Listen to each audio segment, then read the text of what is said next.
ஆற்று அறவினைக் கழகம் முன்னெடுக்கும் நூல் அகம் ஒலிபெயர்ப்பு நூல் மிர்தாதின் புத்தகம். அத்தியாயம் 6. தலைவன் பணியாள் பற்றி. அத்தியாயம் 6. தலைவன் பணியாள் பற்றி. மிர்தாத் சமாதத்தின் வேலைக்காரன் மட்டுமல்ல இந்த மிர்தாத். சமாதம், உங்கள் வேலைக்காரர்கள் எத்தனை பேர் என்று உங்களுக்கு தெரியுமா?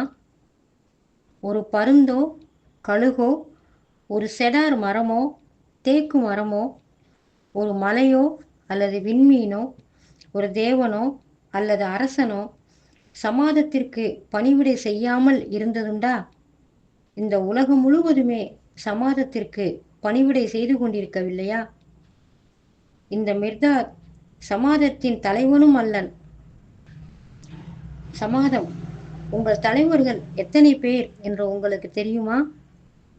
ஒரு வண்டோ ஈயோ, ஓர் ஆந்தையோ குருவியோ, ஒரு நெருஞ்சி முள்ளோ அல்லது ஒரு சுள்ளி குச்சியோ, ஒரு கூழாங்கல்லோ அல்லது சிப்பியோ, ஒரு பனித்துளியோ அல்லது ஒரு சிறு குளமோ, ஒரு பிச்சைக்காரனோ அல்லது ஒரு திருடனோ சமாதத்தின் பணிவிடை பெறாமல் போவதுண்டோ? உலகம் தனது பணியை செய்வதன் மூலம் உங்கள் பணிகளையும் செய்துவிடுகின்றது. உங்கள் பணியை நீங்கள் செய்வதன் மூலம் உலகின் பணியையும் நீங்கள் செய்துவிடுகிறீர்கள். எப்போதும் வயிற்றின் எஜமானன் தலைதான். அதே சமயம் வயிறும் தலையின் எஜமானனாக திகழ்கிறது. பணிவிடையால் பணிவிடை செய்தே ஆக வேண்டும் என்றால் எதுவுமே பணிவிடையை காப்பாற்றாது. பணிவிடை செய்கிறவனுக்கு பணிவிடை செய்தாலொழிய எதற்குமே பணிவிடை செய்துவிட முடியாது. சமாதம், உங்களுக்கும் எல்லோருக்கும் நான் சொல்வது இதுதான். வேலைக்காரன் எஜமானனின் எஜமான். தலைவனாகிய எஜமானனோ வேலைக்காரனின் வேலைக்காரன். வேலைக்காரன் தலைகுனிய வேண்டியதில்லை.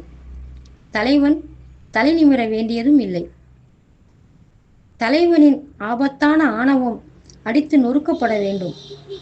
வேலைக்காரனின் அவமானகரமான அவமானம் ஒழிக்கப்பட வேண்டும்.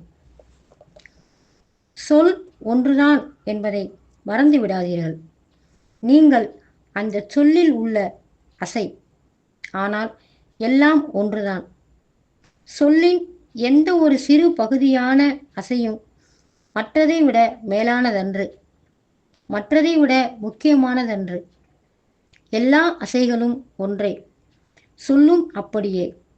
அவ்வாறு ஓரசை சொல்லாக நீங்கள் மாறிவிடும்போது சொல்லுக்கடங்காத சுய நேசத்தின் பரவச உணர்வு கடந்து செல்வதை உணர்வீர்கள்.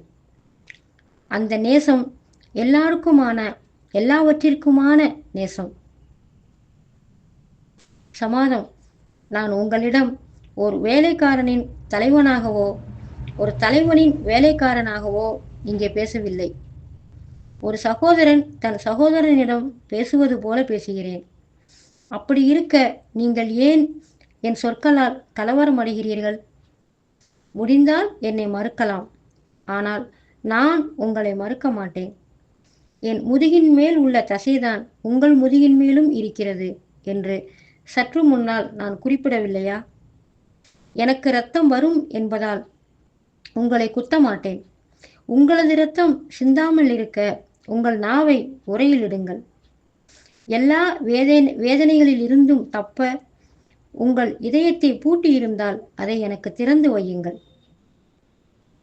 உங்கள் சொற்கள் மாய வலையாகவும் முட்களாகவும் இருப்பதை விட நாக்கே இல்லாமல் இருப்பது மேல். புனித புரிதலால் நாக்கை சுத்தப்படுத்தாத வரை உமது சொற்கள் மாய வலைகளாகவும் காயப்பட்டவையாகவுமே இருக்கும். துறவிகளே, உங்களில் தேடி பாருங்கள். எல்லா தடைகளையும் நான் அகற்றி விடுகிறேன்.